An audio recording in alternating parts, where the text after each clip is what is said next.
This is the Late Round Podcast with your host, JJ Zacharisa.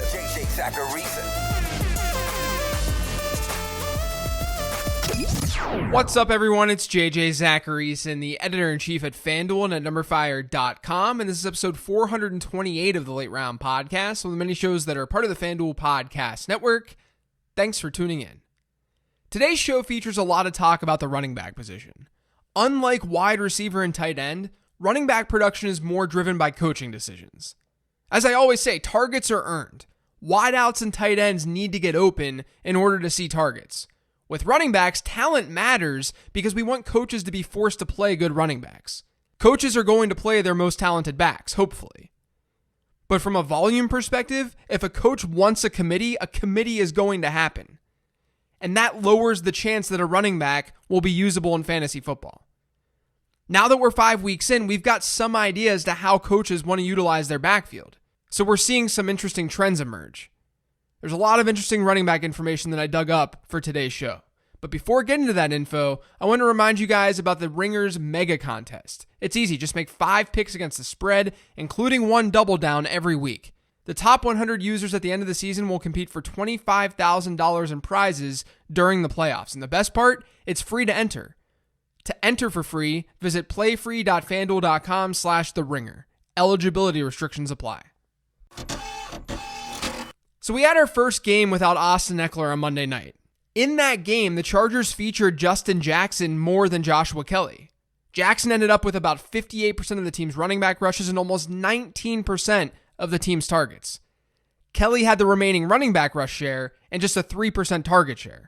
So Jackson, as we expected, took on the receiving work. But he also saw more work on the ground, and honestly, he looked better in that game. I love Josh Kelly, but Justin Jackson looked better. Kelly was still the goal line guy, but Jackson's going to have value while Eckler's out, especially with how Justin Herbert's playing. Irv Smith ran 7 more routes than Kyle Rudolph on Sunday night against Seattle, and he had more than a 13% target share. That was the biggest discrepancy that we've seen between Kyle Rudolph and Irv Smith all season long, in terms of routes run. I don't think Irv is really usable in fantasy yet, but it's a trend worth noting, especially because the tight end position is terrible, and it would be nice to just get another usable player in that pool. Jordan Howard was a healthy scratch in Week 5 against the 49ers. In that game, Myles Gaskin saw all of the work within the 10-yard line on the ground and through the air out of the backfield. Over the last 3 weeks, Gaskin's averaged about a 70% running back rush share per game to go along with an 18% target share per game. I almost considered him as a buy this week on the 15 Transaction Show.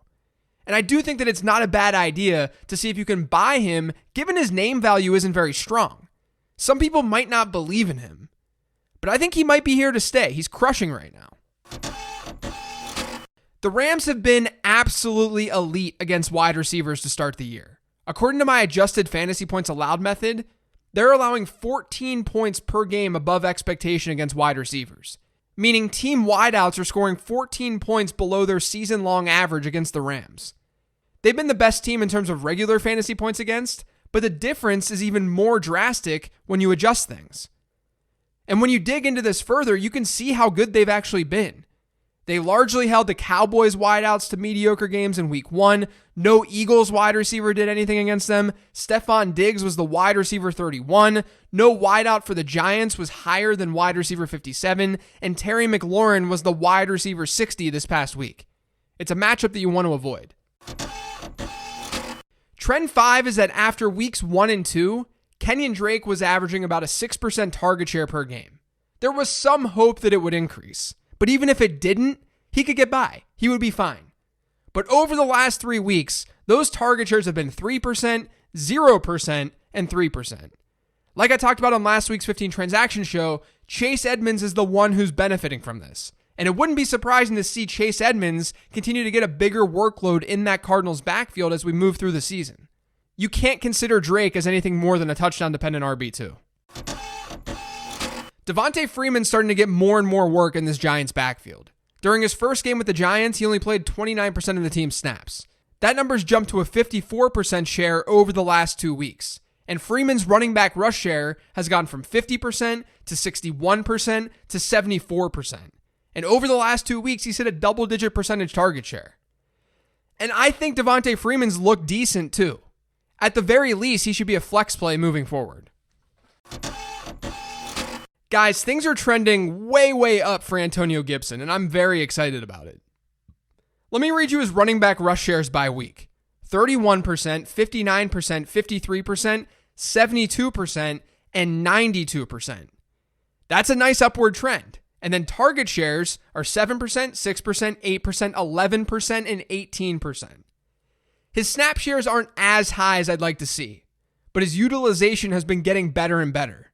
If there's a way to buy now, I would definitely try. I just haven't brought him up on the 15 transactions episode because I brought him up so much earlier this season.